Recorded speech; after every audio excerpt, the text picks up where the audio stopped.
Think of an equation as a perfectly balanced scale. Your goal is simple. Find out what x weighs. The golden rule? Whatever you do to one side, you must do to the other.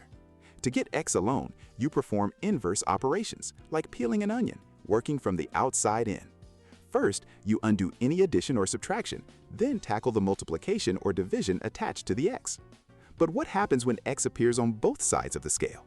Say 7x minus 4 equals 3x plus 16. Your first move is to get all the x terms together. Here's a pro tip.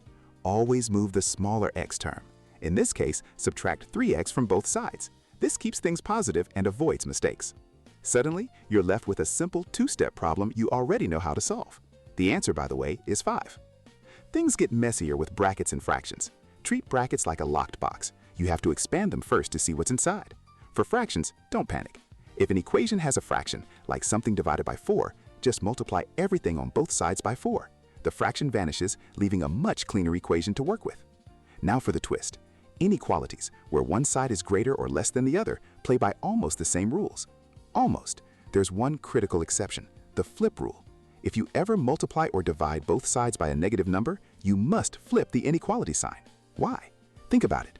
2 is less than 5, but if you multiply by -1, you get -2 and -5. Suddenly, -2 is greater than -5. The balance flips.